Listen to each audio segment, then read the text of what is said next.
It's not that you're busy. It's not that you don't care. You just don't want to answer. The screen lights up, the sound cuts through the air, and something inside you hesitates. You tell yourself you'll call back later, but you probably won't. The phone stops ringing, and you feel both relief and guilt. You're not alone in this. So many people feel that tiny spike of dread when their phone rings. They'd rather text, rather plan, rather let it go to voicemail and respond in their own time. But why? Why does something so ordinary, a simple phone call, feel so heavy, so intrusive, so uncomfortable? In a world that's more connected than ever, talking to someone should be easy. Yet for many, the thought of answering a call feels like stepping into something unpredictable. There's no time to prepare, no chance to think before you speak, no screen to hide behind. Just a raw, unfiltered moment that demands your attention.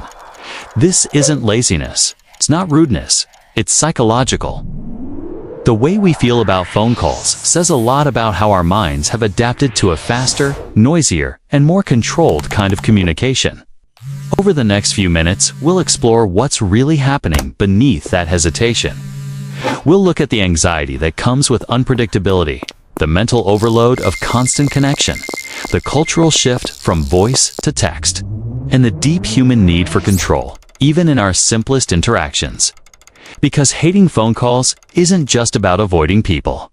It's about what modern life has taught us to fear, and what our silence might actually be saying.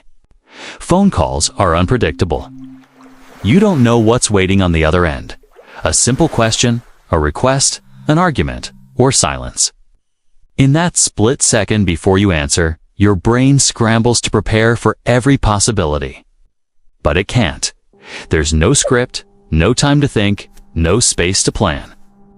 That uncertainty sends a ripple of anxiety through the body, a small but real fight-flight response.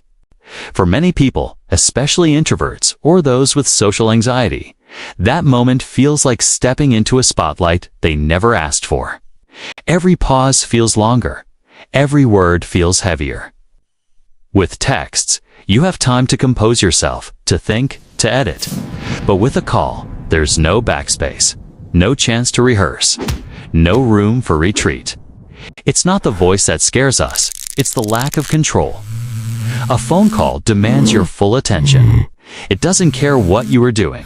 It interrupts your thoughts, your focus, your rhythm. Suddenly, you're split. One part trying to stay polite, the other part trying to remember what you were just doing. The mind doesn't multitask well. It just switches rapidly between tasks, burning energy each time. This is cognitive overload, too many inputs at once. Texts let you control when and how you engage. You can finish what you're doing, glance at the message, respond when you're ready. But a ringing phone demands immediacy. It says, drop everything and connect now. For people whose brains already juggle anxiety, attention issues, or creative focus, that instant demand can feel exhausting. Over time, our world has changed, and so have our social instincts. A few decades ago, a ringing phone meant excitement, someone reaching out, something new. Today, it can feel like an intrusion. The rise of texting and digital communication has quietly reshaped what we consider normal. Written words are safer. You can think before you respond. You can express more precisely, or less at all. For younger generations, silence before replying isn't avoidance, it's politeness. It's giving both sides space to think. Now, not answering a call isn't automatically rude. It's often expected. The rhythm of conversation has shifted from real-time to on-demand. Connection has become something we schedule, not something that interrupts. But beneath all of this lies something deeper. Emotion? Hearing a voice activates something ancient in the human brain. Tone, rhythm, breathing, they all carry empathy. They pull us into someone else's emotional world instantly. And for some, that's too much. It's vulnerable, unpredictable, intimate. It can feel like being seen too clearly, too quickly. Others fear letting someone down in real time, not having the right words, the right tone, the right energy.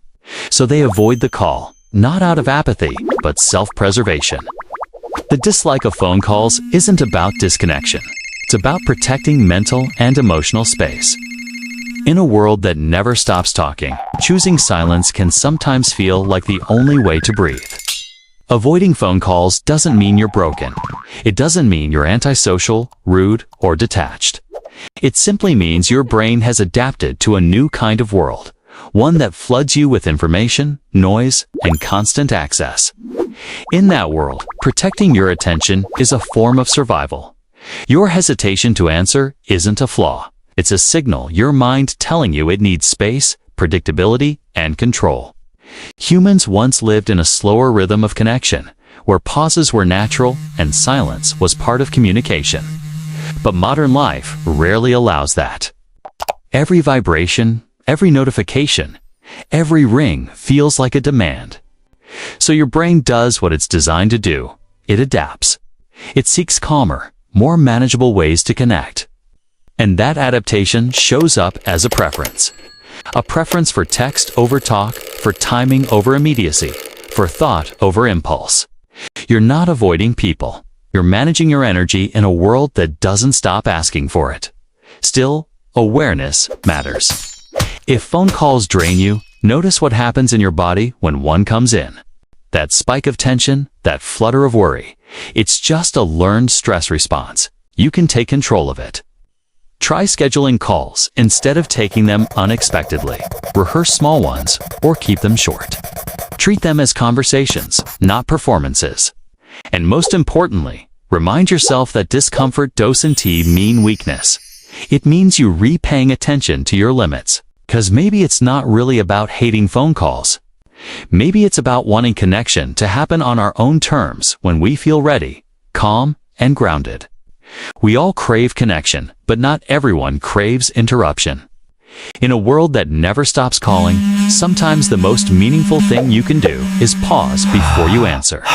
To choose when to listen, when to speak, and when silence says enough. Maybe silence isn't avoidance. Maybe it's communication, the quiet kind that reminds us we still have a choice in how we connect. Have you ever ignored a phone call and felt that tiny spike of guilt or relief? Share your experience in the comments. Let us explore the hidden ways our minds navigate connection together. And if you want more insights into why we do what we do, hit subscribe and join the conversation.